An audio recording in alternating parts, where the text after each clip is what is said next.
So I'm going to demonstrate how you should take data for your comparing motion lab. So I have gotten myself something that rolls. I'm using a little can of tomato paste.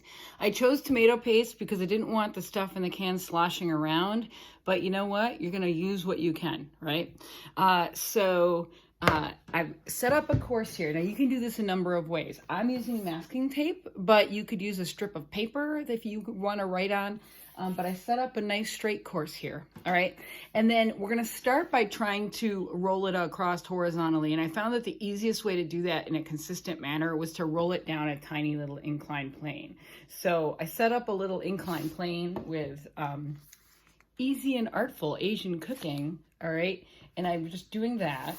And I set it up like this, and then I'm gonna practice rolling my thing down here. Now this could be like a Matchbox car or a ball or whatever you wanna do. If you have trouble making it roll straight, maybe set up a course. So I just practiced here, and I'm trying to get it to roll. It's a little bit off, so I'm gonna tilt my book and keep going until I'm pretty happy with this. It really wants to roll a little bit to the side.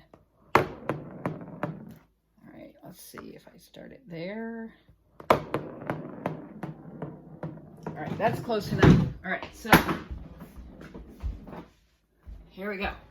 I've got my computer here set up to the an online metronome, and I have set my metronome to 60 beats per minute because then it's 1 beat per second and it makes the math easy. You want to choose a value that like you can actually get a decent amount of data, but that you're not terribly scurrying, right?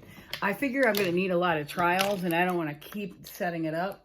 So I just brought all my markers out, and that way I can mark the different trials in different colors until I'm happy with one. All right, so I'm going to go ahead and turn on the metronome. Okay, and probably going to take a couple trials, but I'll roll this down, and every time it clicks, I'm going to take a marker and try to mark its location. All right, here we go. So,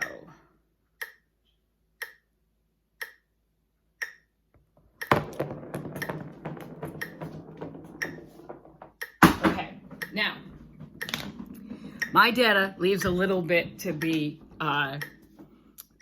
desired, all right? I only got 3 pieces of data, so clearly I would need to experiment with this until I got, I'm gonna turn this metronome off, until, for reals, turn it off. All right, until I felt happy with the data, all right? But once I have this, I've marked this out, now I need to measure it, all right? And the way we're suggesting that you measure on the lab is to measure the elapsed distance between, so I'm gonna measure the distance between each of my marks here, and then record that, and then eventually translate that into cumulative or total distance. The second part of the lab is to roll something down an incline.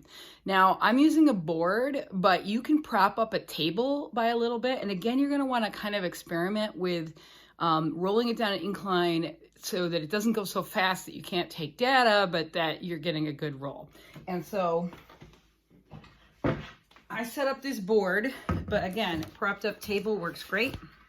Okay, and I decided that the right incline for that was the Dinosaur Barbecue Cookbook. All right, so I'm gonna set that up. I put the tape on my board already, so it's ready to go. Okay, we're gonna start this from rest. Where did that can roll to? Way over here. Okay. I'm gonna turn my metronome back on. All right, and take a marker. Okay. I'm gonna start it right, I'm gonna let it go right when I hear a click. And then I'm gonna make a click, mark it every time after that, all right? So here we go. Clearly needs a little push.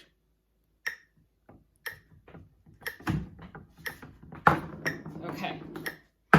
And again, you're gonna need more data than this. So you're gonna need to make a longer course, but I think you get the idea.